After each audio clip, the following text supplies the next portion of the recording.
Muy buenas tardes, un saludo especial a toda la comunidad de Caracol Radio que se conecta a este Facebook Live.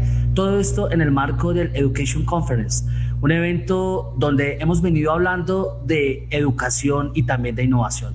Por eso hoy el panel es muy especial, porque tocaremos temas muy interesantes relacionados justamente con lo que está pasando en el país. Por eso quiero presentar a nuestros panelistas. Estará con nosotros Adriana Salazar, gerente de Mentalidad y Cultura de Impulsa. Adriana, muy buenas tardes y bienvenido a este espacio que organiza Caracol Radio.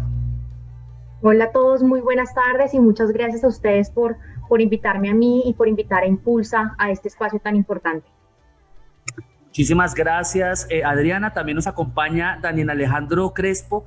Él es coordinador nacional de la Unidad de Apoyo a la Mejora de la Innovación del Ministerio de Educación de Chile. Daniel, gracias por acompañarnos desde nuestro hermano país austral. Un saludo muy cariñoso a todos y todas las que están conectados y un saludo especial de parte del ministro de Educación de Chile, Raúl Figueroa Salas. Gracias y un saludo también muy especial para él.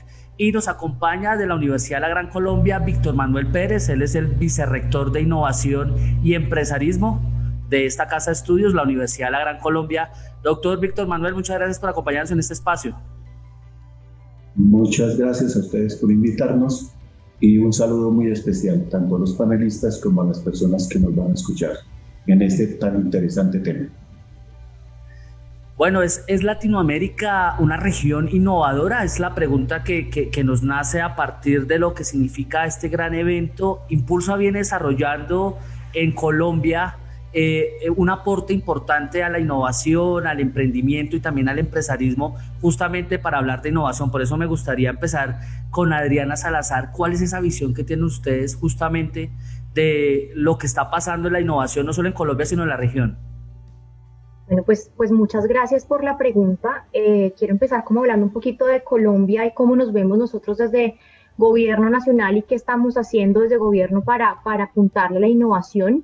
Digamos que Colombia presenta una situación retadora frente al impulso a la innovación, pues por una parte tenemos un tejido empresarial que está trabajando en el desarrollo de innovaciones en diferentes sectores, en productos y en servicios, pero también a nivel macro tenemos aún varios rezagos y varios retos en la materia. Si uno revisa el índice global de innovación, Colombia ocupa el puesto 68 de 131 países. Es un índice que mide aspectos como el tema institucional, capital humano e investigación, infraestructura, sofisticación de mercados, productos creativos, digamos que entre otras. Entonces, como gobierno nosotros, pues desde el Plan Nacional de Desarrollo 2018-2022, se estableció como política de gobierno 3 pilares fundamentales, que son pues la legalidad, el emprendimiento y la equidad, y estos pilares se articulan muy bien con el Sistema Nacional de Innovación, pues que está compuesto por los actores como la academia, que son pues todas las universidades, centros de desarrollo tecnológico, centros de innovación, parques científicos, etcétera.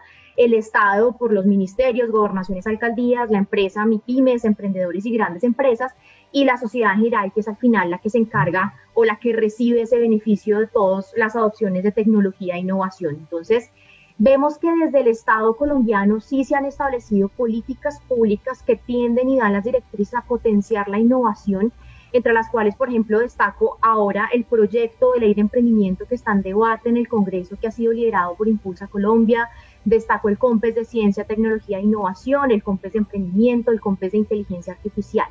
Y si uno mira, digamos que en resultados positivos y avances en la materia, sobre todo en Colombia, vemos, por ejemplo, que durante 2020 se realizaron 1.524 solicitudes de patentes en temas relacionados con química, electricidad, electrónica, ingeniería mecánica. Han salido más de 22.000 artículos de investigación publicados. Tenemos más de 13.000 investigadores reconocidos por MinCiencias por trabajar activamente en proyectos de investigación. Digamos que Colombia ocupa el 3er puesto en países de la OCDE de Latinoamérica en servicios al ciudadano y gobierno digital. Tenemos 24 centros de transformación digital, 9 sedes de Semprende, 95 entidades de apoyo y de soporte ecosistema de innovación. Entonces uno revisa y los avances son muy, muy positivos, pero pues todavía tenemos varios desafíos como país, y es que por un lado sentimos que tenemos que seguir fortaleciendo el capital humano, para la innovación, o sea, en todo el territorio colombiano, para que cuenten con capital que pueda incrementar el trabajo en la innovación, la producción de conocimientos, etcétera. Adicionalmente, la mayoría de discusiones todavía están muy enfocadas en la exportación de bienes primarios y aún es muy incipiente esas conversaciones sobre las nuevas tecnologías. Yo sé y entiendo que ahorita con el tema de la coyuntura y la pandemia hemos empezado a traer esos temas mucho más como a las conversaciones y a la opinión pública, pero son temas que aún no tienen una relevancia suficiente para ser factores que jalen la economía. Por eso tenemos que seguir fomentando la formación que complementa el desarrollo de estas competencias en estas nuevas áreas. En cuanto a país en general, vemos también que hay muchas disparidades entre los territorios. Entonces, si uno observa, por ejemplo, a Colombia, Cundinamarca y Antioquia son departamentos que tienen un desempeño, pues el desempeño más alto, tienen 60 puntos en el índice global de innovación, pero el resto de departamentos se encuentran con desempeños entre medio, bajo y bajo, y pues obviamente resaltan, por ejemplo, departamentos como Chocó y La Guajira, que están pues en la parte inferior de la lista. Entonces, si bien ha habido avances, si bien hay resultados, si bien hay un interés genuino de parte del gobierno por seguir fomentando la innovación, todavía hay muchos retos y desafíos en términos de articulación con la academia, de articulación con el sector privado, de articulación obviamente con el sector público, para que sea un país y Colombia se convierta en un país que le apunte a la innovación. Es un poco como viendo desde el lado de Colombia, desde el lado de la región, digamos que uno dice, América Latina se caracteriza por ser una región con grandes, digamos, desigualdades en muchos términos.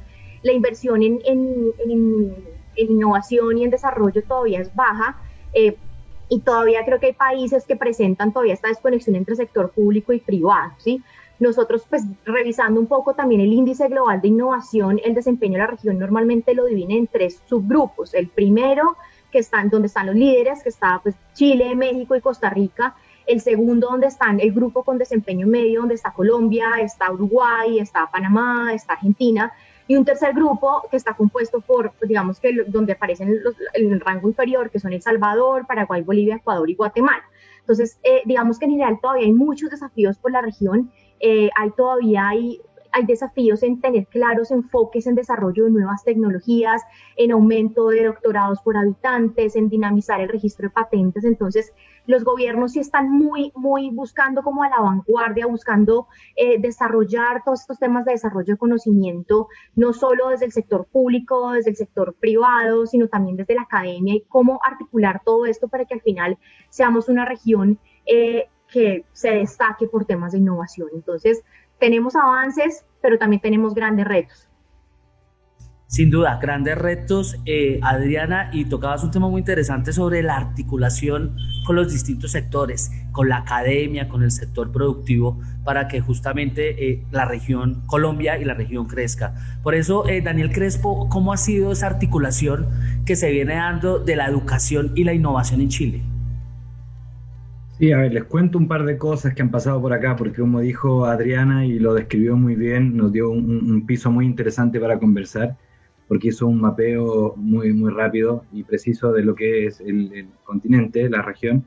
Efectivamente, Chile, México y Costa Rica tienen una delantera importante en lo que es innovación, entonces también hay que preguntarse cómo se ha hecho en estos países para poder aprender. La idea justo de la innovación, uno de los elementos es lo que estamos haciendo ahora, sentarnos de manera colaborativa y conversar algunas experiencias. Yo les cuento, por ejemplo, ayer acá en Chile se entregaron los premios ABONY, que son premios de innovación que les invito a revisar porque hubo varias cosas muy interesantes. Por ejemplo, el 41% más de postulaciones de este año que años anteriores. Uno pensaría que fruto de la pandemia quizá eso pudo haberse reducido, pero precisamente gatilló la innovación, la creatividad, la inquietud de muchas personas y la necesidad, porque hay un elemento de necesidad muy importante ahí también. Y este es uno de los tantos ejemplos de articulación que se dan acá. Yo creo que lo importante es que entender que la innovación es una cultura, porque uno piensa de repente que la innovación es algo que pasó a un grupo de iluminados o a un grupo de personas motivadas, pero la verdad es que la innovación es una cultura. Y a diferencia de lo que se piensa, la cultura se intenciona. Cuando uno quiere que haya una cultura en un país, tiene que intencionarlo con políticas claras, políticas públicas claras. con también lineamientos claros de por dónde se necesita y sobre todo datos. Es muy importante los datos, dónde hay ventanas de oportunidades para hacer cosas interesantes. Y diría que dentro de esta cultura hay una segunda cultura que es muy interesante tomar apunte de eso, que es la cultura del error. Un país donde el error no está bien visto o el fracaso no está bien visto es un país que no puede ser innovador. Por lo tanto, si sumamos de esto a todo lo que ha pasado en Chile también. En Chile hemos vivido una crisis sociosanitaria, pero una crisis social importante que ya lleva más de un año, donde hemos tenido este llamado estallido social, donde ha habido mucha crítica, pero también mucho espacio para la voz, la opinión, y que eso derivó incluso en un plebiscito.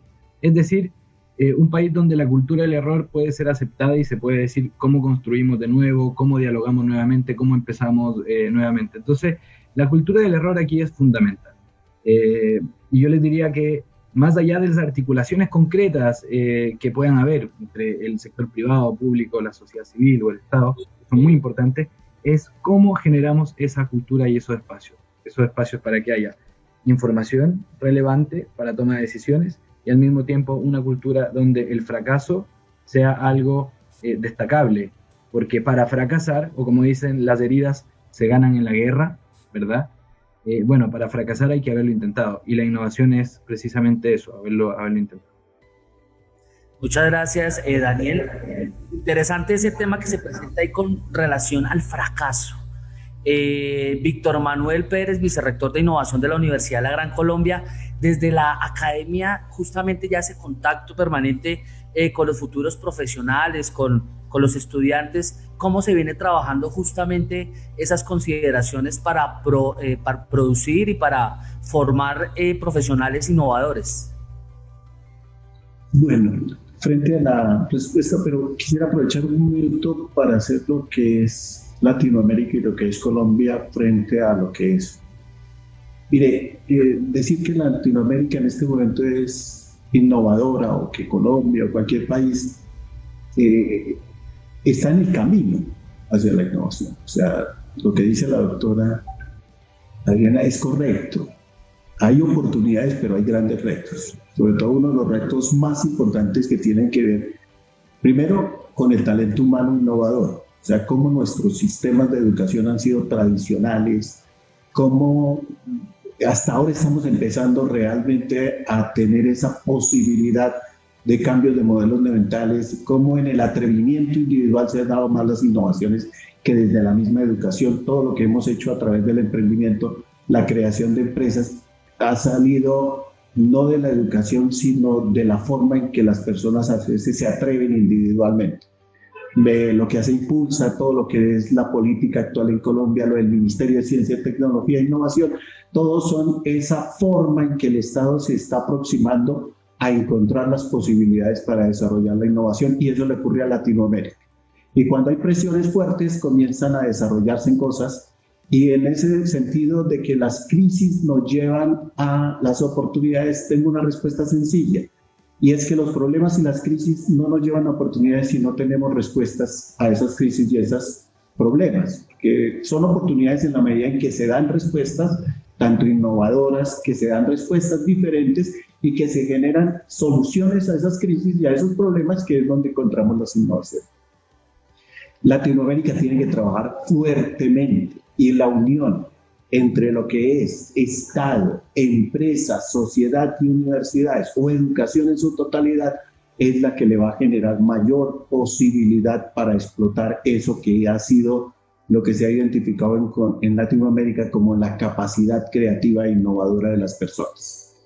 En ese sentido, lo que hay que trabajar fuertemente en la actualidad en Latinoamérica para lograr cerrar las brechas y poder enfrentarnos al mundo con la capacidad innovadora y lograr mejores indicadores tiene que ver con lo que me acabas de preguntar. ¿Qué hace la educación para propiciar eso que lo ha dicho el doctor, la cultura de la innovación? Es que nosotros hemos tenido el concepto de innovación atrapado en la tecnología, en el uso de la tecnología. Cuando hablamos de la cuarta revolución pensamos que es adquirir la tecnología. Y yo he dicho, no, o sea, la tecnología puede estar, es como la aprovechamos para generar respuestas que beneficien a la sociedad. ¿Qué es lo que se está haciendo actualmente con la Gran Colombia y que lo llevamos desde hace mucho tiempo en cuanto a la incubadora y a todos los desarrollos? Tratar de propiciar la confianza al error. Lo que dices es completamente cierto. Aquí tenemos una mentalidad todavía en esa oportunidad del empleo cuando estamos defendiendo los nuevos trabajos. Consideramos que la tecnología desaprovecha la oportunidad de generar nuevos empleos y le tememos más a los que van a desaparecer. Tenemos una cultura de dependencia tremenda, de una mentalidad de obediencia. Y Latinoamérica tiene que reaccionar. Y la educación llama a la reacción. Entonces, ¿qué está haciendo ahorita, por ejemplo, y lo digo en el caso de la universidad? Comenzar a acercarse a cómo apropiamos esa transformación digital, cómo apropiamos las tecnologías que se desarrollan en la cuarta revolución y la apropiamos de dos maneras. Uno, comencemos a trabajar con seres digitales, o sea, cómo hacemos esa etapa de sensibilización a la importancia que tiene la apropiación tecnológica.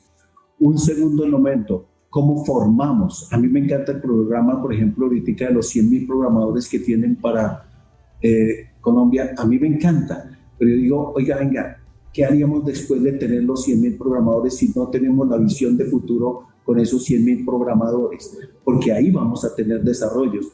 ¿Cómo les generamos oportunidades a esos emprendimientos innovadores para que tengan mayores posibilidades? Impulsa, lo hace extraordinario cuando genera esas oportunidades.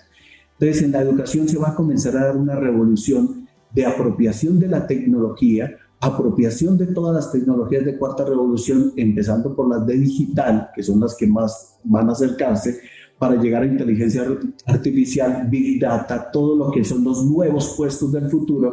Y en ese sentido vamos a tener unos profesionales que comenzarán a decir, tengo esto como innovación, pero si no se les genera la oportunidad, terminamos defraudándolos en su expectativa. Por eso a mí me encanta unir la innovación con el emprendimiento y la generación de nuevas empresas, con la innovación, con la generación de nuevos puestos de trabajo y las universidades respondiendo con talento humano a esa nueva generación de nuevos puestos de trabajo. En ese sentido tendríamos un capital humano con pensamiento creativo, innovador, atrevido, porque hay que comenzar a tener una cosa de atrevimiento para no solamente Latinoamérica, sino frente a los países europeos, los más desarrollados en términos de innovación, que tengan el atrevimiento, con posibilidades reales de inversión para el desarrollo de nuevas tecnologías. El Producto Interno Bruto o la posibilidad en porcentaje que no llega al 2% que le asignamos a ciencia, tecnología e innovación va a tener que proyectarse en mayor fuerza. Tenemos que mirar las posibilidades de apoyar de mejor manera los emprendimientos y las creaciones de nuevas empresas que generan innovación. Tenemos la posibilidad en Latinoamérica en este momento por las mismas condiciones. Es que cuando ustedes tienen en Latinoamérica tantas necesidades y generamos innovación, tenemos mayor impacto. Entonces, las universidades ya empezaron, la misma ley 1330 ahorita cuando está incorporando el concepto de innovación para la educación, el atrevimiento del acercamiento con las empresas, ese modelo que no hemos podido en Latinoamérica tener, donde las empresas se hacen parte dentro de las universidades para generar los proyectos de investigación, donde la educación se convierte en un sistema y donde hoy en día, apresurados por la pandemia, comenzamos a darnos cuenta de que teníamos tecnologías, de que teníamos posibilidades de apropiarlas. Innovación no es lo que estamos haciendo de usar las tecnologías para frente al reto de la pandemia. Eso es usarlas, las apresuramos, pero hay que comenzar a desarrollar nuevos productos, nuevos procesos y a eso, si atendemos al concepto de innovación, comenzamos a generar, pero no desarrollarlos pensando en pequeño. Oiga, ¿por qué en Latinoamérica no comenzamos a desarrollar productos y servicios para exportarle al mundo? Latinoamérica lo puede hacer. El talento humano y la capacidad de globalización que hoy en día tenemos lo permite. Eso estoy casi seguro. ¿Qué es lo que sí tenemos que fortalecer para podernos desarrollar completamente en este campo de la innovación? Esa unión que está en esta mesa. Esa unión entre el Estado, y yo soy un amigo de Impulsa tremendamente, por los apoyos del emprendimiento, de la incubación, de todo lo que se hace en fortalecimiento al mundo empresarial, del Estado, con las universidades, no solamente pensamiento en lo públicas, universidades, sino en toda la educación, porque eso es una de las cosas que yo digo, oiga, tenemos que pensar que las universidades no son las públicas y las privadas, no son las que generan la educación para todos los ciudadanos, que tanto público y privado, y si queremos una masa crítica de pensamiento innovador, de educación, que le apunta a la innovación, son todas las universidades, no compitiendo unas con otras, en mi pensamiento en ese sentido. De la empresa, tenemos que buscar una forma en que las empresas crean en las universidades crean en la empresa, que se generen los recursos públicos y privados orientados a generar esa cultura de la innovación. Y por el otro lado, de la sociedad.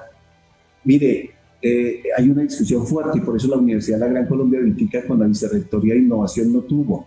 Esa discusión que lleva vieja data de que es que la academia es teórica y la empresa es real, pero finalmente tienen que unirse. Y una de las mejores oportunidades que tienen para unirse es lo que hoy en día se entiende por innovación en algo que es elemental, y es que es innovación cuando llega al mercado. ¿Y quién nos une en el mercado? El mundo empresarial. Entonces, yo digo que sí tenemos el potencial. Yo soy muy optimista para Latinoamérica, porque ya hay reacción, que hay que trabajar, y en eso estoy completamente de acuerdo. Los retos no son pequeños, pero si nos unimos todos, ténganlo por seguro que dentro de unos pocos años estamos hablando de que somos capaces como Latinoamérica de enfrentarnos al mundo en lo que llamamos la innovación, el desarrollo y calidad de vida para nuestra región. Es mi manera de pensar, y en eso lo que está haciendo Gran Colombia y lo que están haciendo todas las universidades, porque esto es obligación de la educación. Ya desde la ley 1014 del 2006 se hablaba del emprendimiento. En ese momento empiezan en los colegios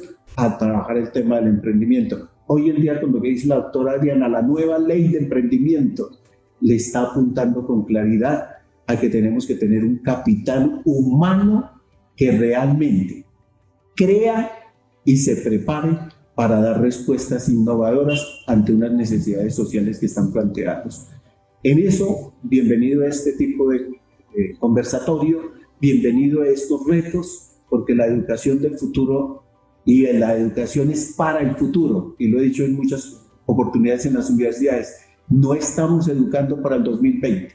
En los colegios no están educando para el 2020, están educando para el 2030, 2035, y hacia allá tenemos que proyectarnos. Por eso la visión tiene que ser de largo plazo y no de corto plazo, porque si es de corto plazo, hoy estamos, como lo dice la doctora, en un puesto muy abajo en los indicadores, pero la expectativa es grande y el talento humano lo tenemos, y soy un defensor del talento humano.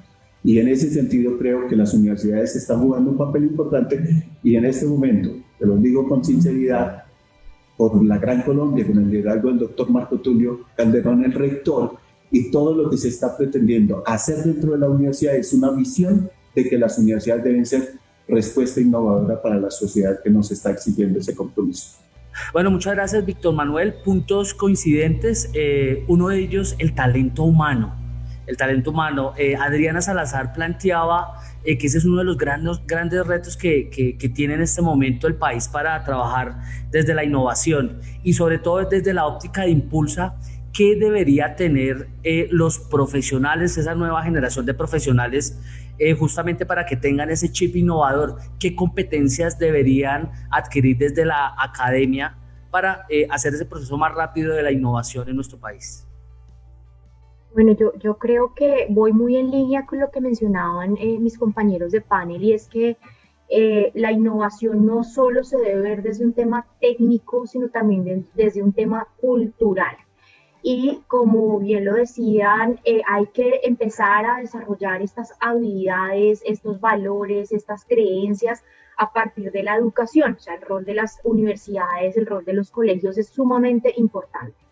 Cuando uno lee, por ejemplo, el libro El ADN del innovador, hay 5 habilidades claves que una persona debe desarrollar para al final convertir esas soluciones innovadoras en ideas exitosas que salgan al mercado. Entonces, la primera habilidad que deberíamos reforzar no solo como gobierno, y lo hago yo, digamos que diariamente desde la gerencia de mentalidad y cultura en los emprendedores del país, sino también desde la academia, es esa capacidad o habilidad de asociar, o sea, la habilidad de conectar sucesos, contextos, ideas, problemas de diferente índole, porque entre más diversos sean nuestros conocimientos, entre más integrales sean nuestras experiencias, pues más conexiones vamos a poder establecer en nuestro cerebro y pues de alguna manera traducen al final en nuevas asociaciones y nuevos productos, servicios, ideas generadoras pues de cambios en la sociedad.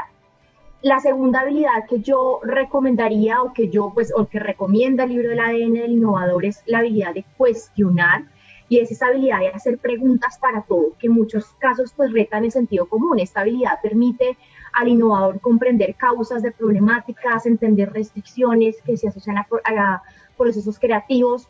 Esas personas que tienen curiosidad siempre están como pensando en explorar, en aprender constantemente, tienen la iniciativa. Entonces, el tema de empezarnos a cuestionar por qué pasa todo, por supuesto, hace que desarrollemos como ese espíritu innovador que tanto se necesita. La tercera habilidad es la habilidad de la observación, y es esa capacidad de identificar oportunidades donde los demás ven problemas, de identificar oportunidades en lo cotidiano, especialmente, por supuesto, pues observando, entendiendo el comportamiento de los clientes, entendiendo las necesidades que los demás tienen para satisfacer los procesos. Entonces, hay que ser muy buenos observadores, y esto hace parte también de las habilidades que hay que desarrollar.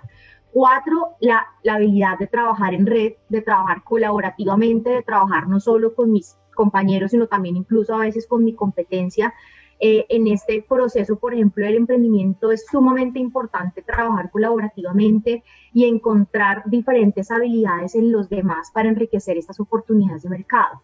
Un líder de innovación tiene que tener la capacidad de crear climas de confianza, tiene que entender que no todas las ideas pues llevan al éxito, y que muchas de ellas pues tienen cierto nivel de riesgo con los que muchas personas pues no se sienten muy cómodas. Entonces, tienen que tener esta capacidad de crear climas de confianza, pero además tienen que tener la capacidad de empatizar con esas sensaciones, porque como bien lo decía mis compañeros, también hay que empezar a saber que el fracaso tiene que ser admitido. El fracaso digamos que en muchos casos, y si uno observa casos de empresarios grandes en diferentes países, el fracaso ha hecho parte completa del camino al éxito. Entonces, es muy importante el poder establecer esos espacios de confianza, el poder establecer esos espacios de empatía con los demás, y por supuesto establecer persuasión, o sea, lograr conseguir el apoyo de los demás, motivarlos a que trabajemos por un mismo objetivo.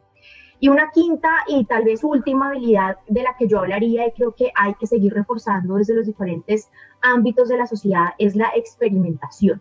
Y es cómo logramos que los innovadores o las personas empiecen a todo el tiempo a probar sus ideas a través de la creación de prototipos, a través del lanzamiento de pilotos. Estas personas innovadoras normalmente tienen que dedicar recursos, esfuerzos, intereses en investigación, en desarrollo, buscando oportunidades, buscando tendencias, asignando roles diferentes a sus equipos de trabajo. Son personas que saben gestionar el riesgo, que saben que tienen la capacidad de experimentar con nuevos enfoques, pero también saber manejar esa cautela cuando se evidencian las consecuencias negativas. Entonces son personas que permiten los espacios para fallar, y pues básicamente admiten una cultura innovadora, que es una cultura en la que se permiten dinámicas donde la equivocación también puede ser uno de los productos. Entonces hay que fortalecer, por un lado, todas las habilidades técnicas que se requiere para innovar, pero también siento que hay un componente muy importante que mencionaban también los demás, y es ese componente cultural y de habilidades que tenemos que empezar a reforzar, habilidades blandas o esenciales que a veces damos por sentado, pero que son tan importantes a la hora de tener personas innovadoras en un país. Muchas gracias, Adriana. Bueno, Daniel, ¿cómo ha hecho Chile para fortalecer esas habilidades y esas capacidades innovadoras justamente desde la academia?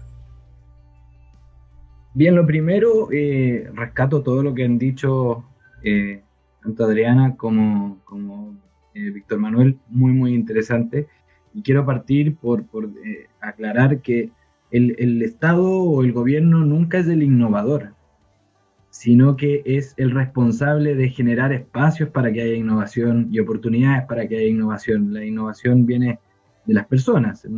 Por lo general, cuando uno genera esos espacios y se dan, se crea eso. ¿Qué capacidades tiene que favorecer el Estado a través de la educación, precisamente? Yo rescato 3 que creo que son fundamentales.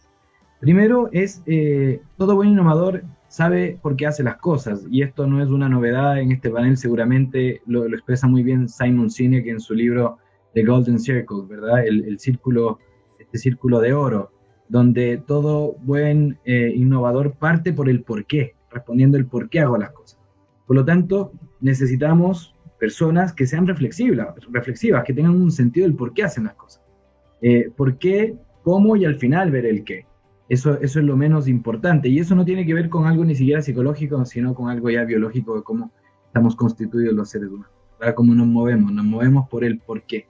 Esa sensación como que uno tiene en el estómago y que muchas veces dice, mira, no sé por qué en Chile se llama una tincada. Yo tengo la tincada de que esto va a funcionar y que quiero hacerlo. ¿Qué es lo que pasa? Que la tolerancia al fracaso, cuando uno parte con el qué, por ejemplo, ¿qué? Quiero hacer dinero, o ¿qué? Quiero hacerme famoso. Eso es construir sobre arena, no sobre roca. Pero cuando uno tiene un sentido y fomenta en las personas la capacidad, este amor al porqué de las cosas, sin duda que es una de las 3 características que creo que son fundamentales. Por eso Martin Luther King Jr., por ejemplo, nunca dijo, él dijo, I have a dream, ¿verdad? Yo tengo un sueño. Nunca dijo, I have a plan. No tengo un plan de negocio, tengo un sueño. Y del sueño es que surge esto. Entonces, enseñar a soñar, favorecer el sueño, favorecer el sentido de las cosas. En segundo lugar, un buen innovador siempre es una persona que es facilitadora. Uno tiende a pensar que para innovar tiene que empezar de cero, y por lo general las mejores innovaciones, si uno ve, son tomar algo que está ahí y sacarle procesos. Es decir, como a esto que ya es complejo lo facilito. Pensemos un momento en lo que hizo el mismo Steve Jobs, que siempre es un referente de la innovación. En este caso la tecnología, estoy totalmente de acuerdo que la innovación no es tecnología. Pero ¿qué es lo que hizo? Dijo, saquemos los parlantes, saquemos el mouse, saquemos esto de acá y dejemos lo más simple, lo más fácil. A mí me quedó muy marcada una charla que se llama la publicidad es un elefante blanco, alguna cosa así. Porque claro, la publicidad, si uno piensa, tuvo un desarrollo hace 20 años atrás donde se pensaba que la publicidad era volverse una especie de hipster, ¿verdad? Más computador, más tecnología, más colores y qué sé yo. Y finalmente lo que ha hecho que los publicistas buenos salten es que han eliminado procesos entre el cliente y la persona que va a ver su campaña, por ejemplo.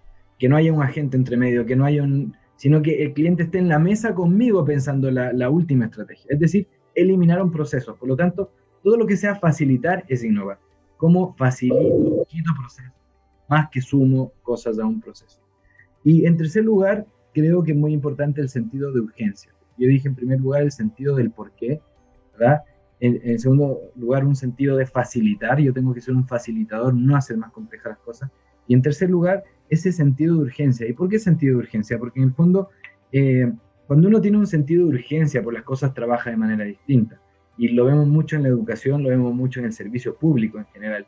El sentido de urgencia hace que un innovador sepa que cada minuto cuenta, que cada llamada cuenta, que cada peso cuenta. Por lo tanto, el sentido de urgencia es muy importante. Y todo esto se genera a través de la cultura, como lo hemos dicho. Yo ahí quiero solo citar a Carol Dweck, que es una educadora fantástica, una investigadora de la Universidad de Harvard, y ella logró crear una cultura del error en escuelas, en colegios, y lo hizo de una manera muy fácil, que yo creo que lo podemos fácilmente pasar a empresas o a emprendimientos, incluso a las políticas públicas.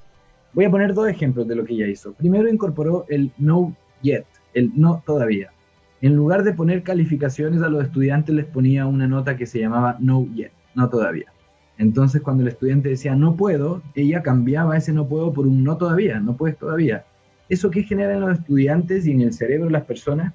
Que en lugar de tener una mentalidad rígida, lograban obtener una mentalidad de crecimiento, una mentalidad que los llevaba, que frente a un obstáculo buscaban, es decir, una mentalidad de crecimiento frente a una dificultad. Esto desde el punto de vista neurológico está en llamas, está chispeando todo el tiempo, buscando una solución, mientras que una mentalidad fija se apaga frente a las dificultades. Y lo segundo que incorporó Carol Dweck es felicitar, praise wisely, ella dice, vamos a felicitar con sabiduría. Es decir, te voy a felicitar por tu esfuerzo y no por el resultado.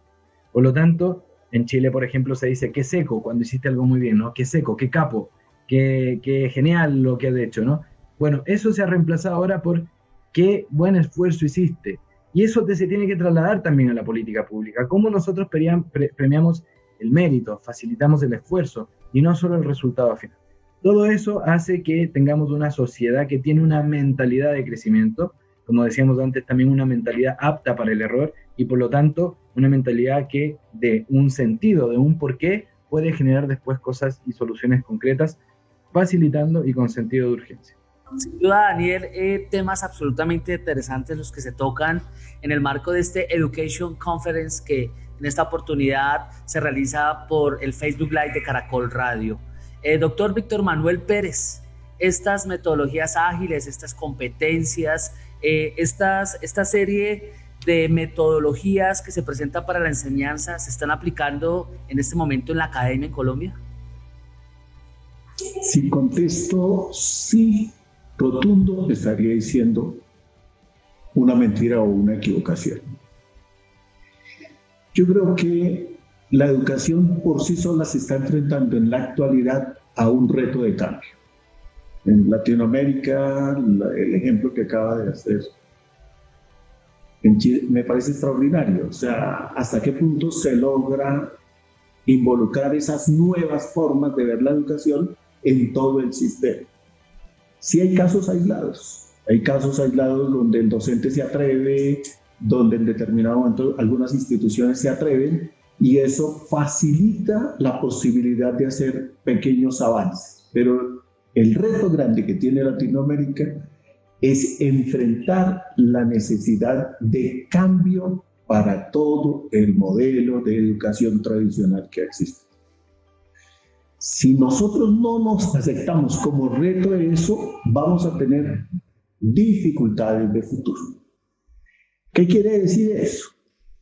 Hay un atrevimiento a nivel de Latinoamérica, hay un atrevimiento del estudiante, del joven, que exige nuevos modelos de educación. Hace poco, algunas estadísticas que me llamaban la atención, y es que ya se está prefiriendo la educación no formal a la educación formal, y que ya se está prefiriendo entrar a internet a ver qué adquiero de formación. Eso es un reto tremendo para la educación. Eso es lo que está diciendo, es que la sociedad de una u otra manera le está exigiendo a ese modelo que tenemos de educación en Latinoamérica pilas. Pónganse en pilas frente a cambiar su modelo. Y viene algo que es un reto mundial, pero que a su vez en Latinoamérica se va a sentir fuertemente, que se llama la pandemia. ¿La pandemia qué nos lleva?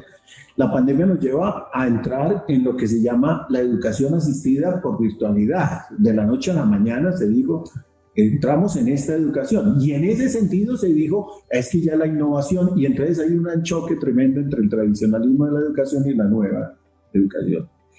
Fuera de eso, los jóvenes comenzaron a decir que la universidad o que la educación no les daba la respuesta y ya salen los programas que no están vinculados directamente con la institucionalidad de la educación. Entonces, en ese sentido, ¿qué es lo que ocurre? Que la innovación es un reto en la cual la educación va a tener que obligatoriamente, entendiendo y aceptándolo, que modificarse. O sea, eso es indiscutible. Y en eso sí, no es porque esté vinculado con la Universidad de la Gran Colombia o con el doctor Marco Tulio, pero ese entendimiento de saber que es necesario y obligatorio pensarnos en términos de innovación, no desde solo la educación, porque no es innovar en la educación, es de innovación en lo que tenemos que lograr frente al mercado. O sea, nosotros tenemos que buscar que nuestros profesionales, como lo hacían en referencia a los panelistas, salgan con una mentalidad diferente, o sea, con una mentalidad que, apropiando lo que es la educación, tengan propuestas innovadoras de respuesta a eso que llamamos el mercado. Entonces, en ese sentido, la educación, si sigue en su tradicionalismo, uno diría, no. Si seguimos todavía con los miedos de que no podemos innovar porque tenemos sujetos unas condiciones, vamos a tener un gran problema en el futuro. No en el presente, porque cumplimos, en el futuro sí. Porque va a existir una educación paralela, que ya lo vemos. Hoy en día usted entra a internet y tiene una educación paralela, y las instituciones educativas, si no se ponen las pilas a mirar esa educación paralela, pues van a tener una dificultad en el sistema completo de la educación, porque eso no es solo en las instituciones educativas. Cuando me preguntan el tema, les digo, mire, la pandemia les va a enfrentar a un problema tremendo tan pronto se regrese. Se regresa ya con unas competencias y unas habilidades distintas, que si volvemos al tradicionalismo nos vamos a enfrentar a exigencias por parte de los estudiantes y los nuevos profesionales. Entonces, el reto es grande. El reto no es solamente la etiqueta de innovación, es el reto social para comenzar a trabajar la innovación. Cuando uno comienza la literatura en términos de innovación en los años de inicio del update y todo lo que se hablaba de la literatura, era tan rígido, que innovar era de extraterrestre, y perdónenme la expresión, de gente muy privilegiada. Hoy en día innovar es socialmente obligación en todos los contextos. O sea, eso no es una cosa, ya pasó de ser una etiqueta a convertirse en algo que tiene la sociedad y que obligatoriamente en todos los escenarios está. Y lo podemos hacer desde la educación organizadamente, o tener que aceptarlo desde la sociedad, que retará la educación frente a eso que se llama la innovación. Hace muchos años, y esto no lo tomen en el sentido promocional, un colegio que apoyé, era desde preescolar nos formamos como empresario, y el tema era, oiga, ¿usted por qué dice eso? Les digo, porque la mentalidad no es para el presente, siempre debe ser la mentalidad para el futuro. Y hoy en día me preguntan y les digo, desde preescolar hay que formar en ciencia, tecnología e innovación. ¿Por qué? Porque los estudiantes o las personas se están preparando desde ahí con la tecnología en la mano. Entonces, ¿que es que hay una brecha tecnológica entre los jóvenes? No. Le estamos propiciando esa brecha tecnológica porque nosotros los estamos dejando solos a que ellos apropien la tecnología y creen que eso es innovación. La educación tiene un reto gigante.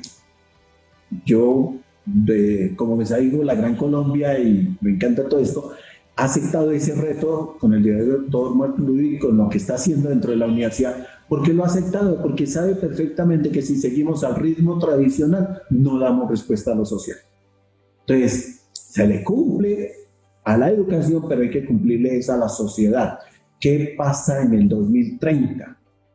Cuando trabajo con educación a nivel de los pequeños, en educación que orientan cosas, uno les dice, mire, un niño que entra en los 5 años en este momento, en los 4, en los 5 años a preescolar, lo estamos educando para el 2020, y resulta que ese niño ejercerá más o menos, si tienen 5 años de primaria, 6 de bachillerato en Colombia, y 6 de universidad, son 17, 18 años sentado en lo tradicionalmente, y en 18 años estaremos en el 2038, y ustedes, les digo, a los panelistas y a los oyentes, ¿ustedes creen que en el 2038 las acciones y las actividades son las de hoy? No. Por lo tanto, la mentalidad que hay que hacer en nuestros niños, en nuestros jóvenes, es una mirada de futuro. Y nosotros que estamos en el mundo de la educación tenemos que tener claridad y una visión fuerte para preparar ese talento humano del futuro. Y eso la Universidad de la Gran Colombia, como mensaje, pero como realidad, ya lo está haciendo. Es un reto, por ejemplo, lo que el doctor Marco Tulio ha liderado en estos días, y es cómo hacemos que la innovación, el emprendimiento, la ciencia, la tecnología, todo ello comience a llegar a los microcurrículos, pero no solamente como una materia, sino como un componente de cultura, porque el país y Latinoamérica tenemos que posicionarla en la capacidad creciente de apropiar la ciencia, la tecnología y la innovación, el emprendimiento y la creación de empresas de base tecnológica, empresas de alto impacto para una sociedad que obligatoriamente está en el futuro condicionada a que tiene que competir mundialmente frente a los retos que se tiene como sociedad. Entonces, hoy tenemos mucho trabajo, tenemos retos que lo están haciendo algunas instituciones educativas, y a mí, como mensaje de este panel y de los que escuchan, no debe ser aislada, debe ser política, de tal forma que propiciemos lo que bien ha dicho el colega acá, esa visión de futuro, esos nuevos modelos. Le puse atención fuerte a lo que estaba en exposición con esa mentalidad y ese modelo de calificaciones, de logro, me parece bastante interesante. Me gustaría en el futuro que lo miráramos, lo dialogáramos, porque podemos compartir, porque esas son las experiencias y eso sí es una invitación que se debe hacer. Latinoamérica debe unirse frente a lo que tenemos y lo que tenemos que desarrollar. Y esa es la mentalidad que en este momento tiene la Universidad de la Gran Colombia, y el término mismo de la Gran Colombia significa cómo nosotros con todos nos podemos unir frente no a una competencia ni con Europa, ni con, sino frente a una respuesta que le podemos dar al mundo desde la educación, desde la innovación y de todos estos procesos que podemos lograr para un mejor mundo y una mejor sociedad como respuesta y responsabilidad humana que tenemos. Muchísimas gracias, Víctor Manuel Pérez, vicerrector de Innovación y Empresarismo de la Universidad de la Gran Colombia. Doctor Daniel Crespo, muchas gracias por acompañarnos en este espacio.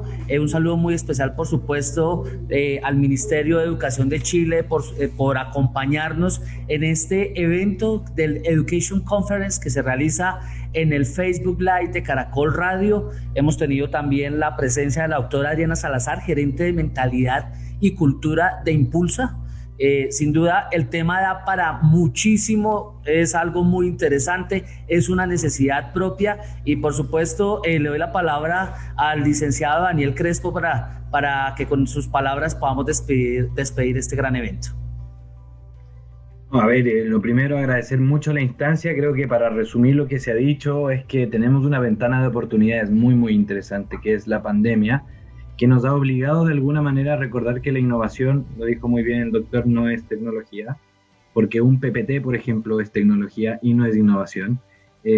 Pero, por ejemplo, el aprendizaje basado en proyectos no tiene tecnología necesariamente y es innovación. El juego, la educación a través del juego, y no es demonizar tampoco lo otro que hay. No vamos a demonizar, por ejemplo, las calificaciones que nos ayudan a tener información para tomar decisiones, pero no son lo más importante, sino el esfuerzo, como lo comentábamos antes. En el fondo no es una versus la otra, es donde yo pongo el sentido. Y lo mismo pasa, por ejemplo, cuando queremos preparar estudiantes para el futuro, decía el doctor muy bien, pero con ese sentido de urgencia de que no pueden esperar 4 años, por ejemplo, para aprender a leer. Y por lo tanto tenemos que poner foco. Tenemos que poner foco en esas escuelas que son las que están más necesitadas.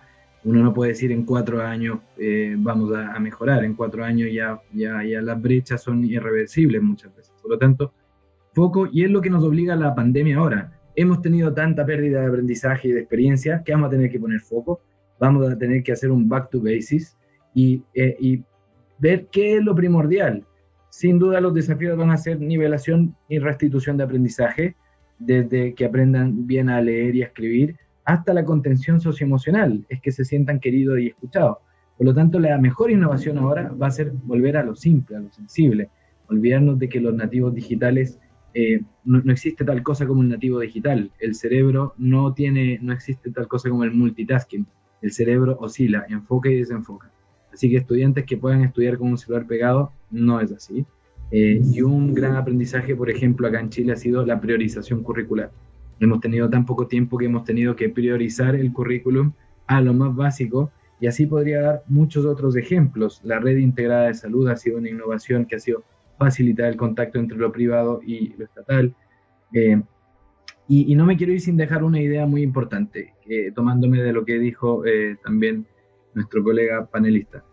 ¿Dónde vamos a ver la unión entre Estado y la sociedad civil? Uno pensaría que es siempre en el fondo concursable para la innovación, pero se da mucho antes, se da en favorecer, por ejemplo, aquella educación técnico-profesional, y no solo la científico-humanista. Lo técnico-profesional, necesitamos buenos profesionales que sepan, por ejemplo, reparar un motor y que puedan practicar eso, que sean buenos en gastronomía. Todas las especialidades técnico-profesionales facilitan la vinculación entre la educación y el mundo privado, por ejemplo. Y eso se da mucho antes, poniendo e invirtiendo en buenos establecimientos que sean técnicos profesionales.